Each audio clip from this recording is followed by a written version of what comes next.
Segera akan Anda ikuti Kojah Sastra bersama saya Ribut Ahwandi.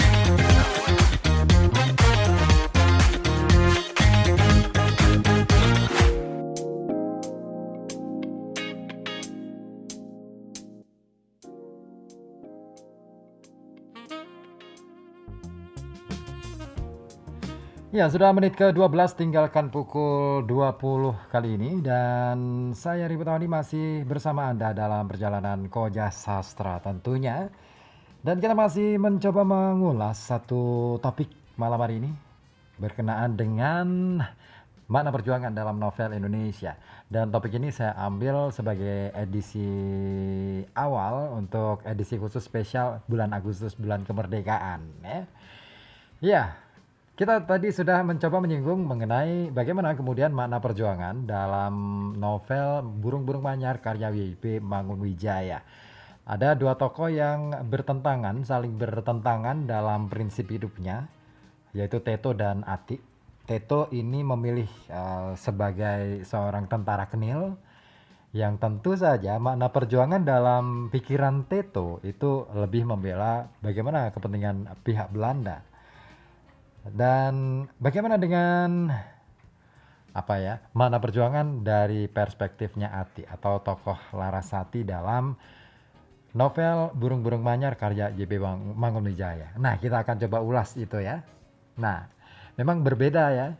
Teto tentu karena dia adalah seorang tentara kenil, otomatis dia akan membela mati-matian pihak Belanda.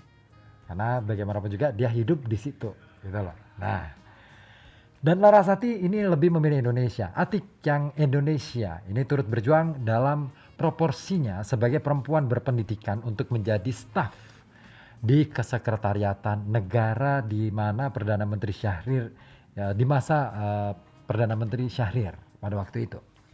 Dalam novel itu ya. Nah, ia pun turut membantu perjuangan dengan memberikan senjata yang dibuang oleh Teto dan diberikan kepada pejuang kemerdekaan Indonesia. Dan tokoh Atik ini dalam novel Burung-Burung Manyar karya Y.P. Mangunwijaya ini digambarkan sebagai tokoh yang benar-benar nasionalis tulen. Dan dalam sejarah Indonesia, nasionalisme ini tentu berkaitan dengan pergerakan kebangsaan sebagai fenomena historis yang muncul sebagai jawaban atau reaksi terhadap gejala khusus yang kompleks yang ditimbulkan oleh situasi kolonialisme atau kolonialisasi baru di era itu, di masa Belanda.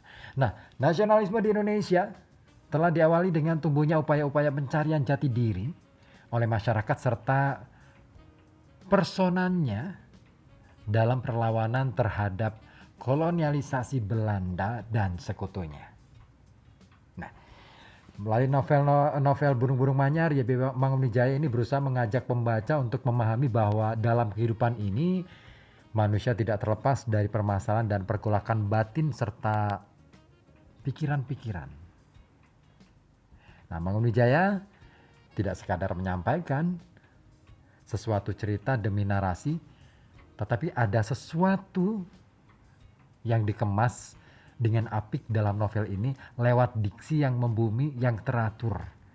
Dan Mangunwijaya menggunakan ragam Mangun Kawijayan dalam menggambarkan pergolakan perebutan kekuasaan antara Indonesia, Belanda, Jepang, dan Inggris. Di samping itu digambarkan pula pergolakan cinta kasih yang abstrak antara Setadewa dengan Larasati. Dan perjalanan cinta di antara mereka ini tampaknya memang seru ya. Bagaimana dua orang sepasang kekasih punya prinsip yang berbeda. Yang satu membela Belanda, yang satu nasionalis. Ini gimana coba? Oke.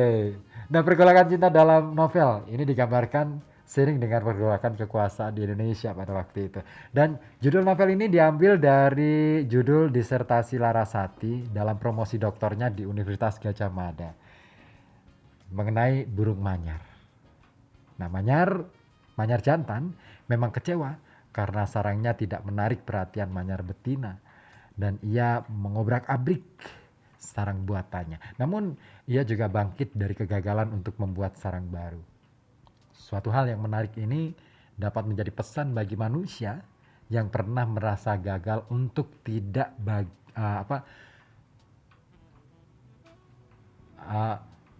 untuk tidak larut dalam kesedihan, tetapi harus berani bangkit dan membuat sarang baru. Suatu pesan dari Larasati kepada cinta lamanya, Teto, yang kebetulan turut hadir dalam sidang terbuka tersebut yang seolah-olah menohoknya. Dan dalam kasus tersebut, YB Mangunwijaya memperlihatkan kesan kepada masyarakat mengenai semangat kebangsaan dan rasa cinta tanah air. Tidak ada kata terlambat untuk berubah. Dan diceritakan di awal bahwa Seta Dewa lebih memilih Belanda dalam status kewarganegaranya meskipun pada akhirnya ia harus menanggung sengsara atas pilihannya. Nah, seperti dikutip dari novel Burung-Burung Manyar, kutipannya bunyinya gini. Jati diri kita sebenarnya menambahkan arti, makna, mengapa dan demi apa kita saling bergandengan. Namun juga berkreasi aktif dalam sendera tari agung yang disebut kehidupan. Ya, itu dia novel Burung-Burung Manyar karya YB Mangunwijaya. Dan saya masih akan mengulas lebih dalam lagi bersama Anda.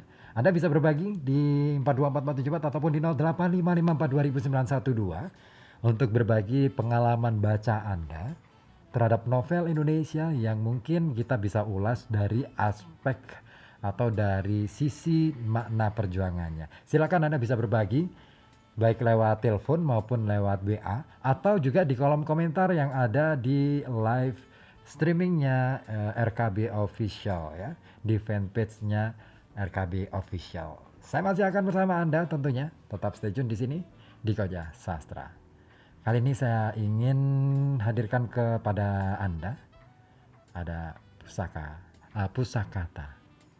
Satu lagu untuk Anda di seberang.